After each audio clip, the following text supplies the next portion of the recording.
ଇଏ ବୋଲ ମରିଗଲ ମା ଏ ବାପା କି ଖରା ହଉଛି ଲୋ ମା ଏତିକି ଖରାରେ ମୁଁ ଯଦି ଲୁଗା ଶୁଖେଇ ଜଳି ପଡ଼ିକିରି ଶୁଖୁଆ ହେଇଛି। ସୋନୁ ଏ ବାପ ଏଡୋଡ ଖରାରେ କୁଆଡ଼େ ଯାଉଛୁ? ନେ ନେ ଛତା ଧରିକି ଯା। ହେଡ଼ି ପାଣି ଧରଥା ବାରମ୍ବାର ପାଣି ପିଇବୁ। ବାପା ମା କି ଖରା ହଉଛି ବୋଇଲେ ଏ ଖରା ଗରମରେ ଆଉ ଜମା ରାନ୍ଧି ହେବନି ଲୋ ମା। ହେଡ଼ି ପଖାଳ ଆଗ ଭଜା କରୁଛି ଖାଇଦିଅ। ଓହୋ କି ଗରମ ଲୋ ମା।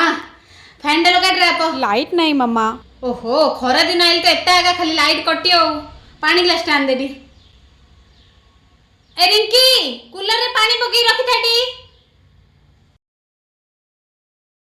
ହେଡ଼ି ଲାଇଟ୍ ଆଇଲା ଫ୍ୟାନ୍ ଟା ଲଗାଟି। ଓହୋ ପିଣ୍ଡରେ ପ୍ରାଣ ପଶିଲା ଲୋ ମା। କି ଖରା ଗରମ ହେଲେ ଏ ବର୍ଷ ହେଇନି କଣ ଏତେ ଗରମ କେଆଣି? ପଦାକୁ ବାହାରି ହଉନି ଘରେ ହେଲେ ରହିହଉନି। ମଣିଷ କୁଆଡ଼େ ଯିବ କହ? ଖରା ଗରମ ବଢ଼ିବନି କି ମାମା? ହିଟ୍ ୱେଭ୍ ଆସିଛି ପରା। ହିଟ୍ ୱେଭ୍ ସେଟା କ'ଣ? ହିଟ୍ ୱେଭ୍ ମାନେ ଉତ୍ତାପର ଲହରୀ। କ୍ଲାଇମେଟ୍ ଚେଞ୍ଜ ବା ଜଳବାୟୁ ପରିବର୍ତ୍ତନ ଦ୍ୱାରା ତାପମାତ୍ରା ବଢ଼ି ବଢ଼ି ଚାଲେ। ହେଲେ ସେଟା କ'ଣ ପାଇଁ ଆସୁଛି?